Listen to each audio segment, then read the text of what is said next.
All right, you hungry motherfuckers. Today we are making stuffed chicken breast.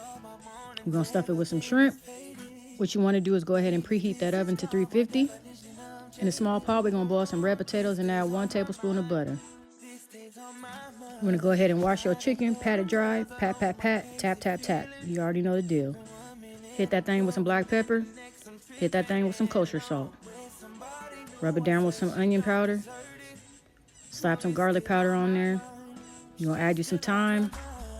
You're gonna add you some Creole seasoning. I like to add a little rosemary leaves. And y'all know my favorite, that smoked paprika. Once you season it, I like to cover the chicken with a little bit of Mediterranean olive oil. Once it's seasoned, it should look a little something like this.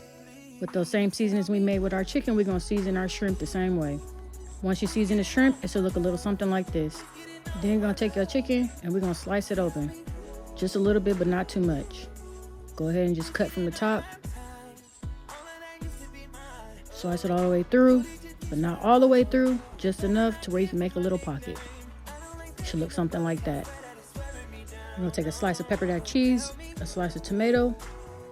Here's where we're gonna add our 3 shrimps. We're gonna lay it just across, like so. Now we'll take our mozzarella sliced cheese and we're gonna place it right on top. So now we're gonna take that.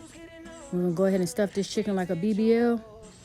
Go ahead and stuff that bad boy in there, just like so. If a little hangs out, it's all right.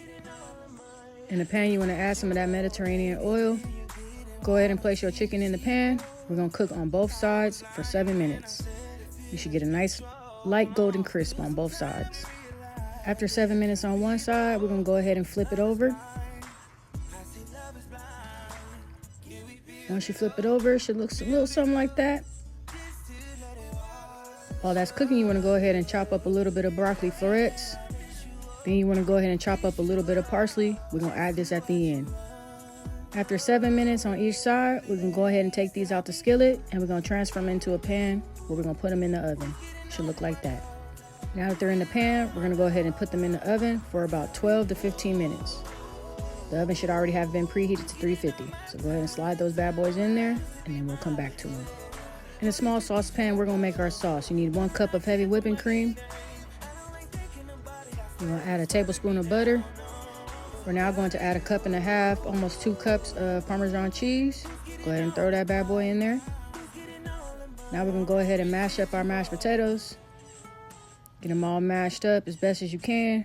I like to keep the skin on mine. You don't have to, some people peel, but I like the skin. We're gonna add in some heavy whipping cream. It's up to you on how much you want. We're gonna hit it with some garlic powder. Then we're gonna hit it with some kosher salt. This part is optional. You can add some parsley. Just helps with the look, I guess. In a small pan, you're gonna go ahead and cook your broccoli with a tablespoon of butter. Now after about 12 to 15 minutes, we can go ahead and pull our chicken out. It should look a little something like this. So now you should slap your mashed potatoes on a plate. Add your chicken and broccoli. Now we're gonna top it off with that sauce. Go ahead and drizzle some of that across, like so. However much sauce you want to drizzle on top is totally up to you. Me, I just like a little covering. Now we're gonna hit it with that parsley. And now you should have it all together and it should look a little something like this. Remember y'all, I'm not a chef. I'm just a big back who likes to eat. Thank y'all for joining me and I hope to see y'all soon.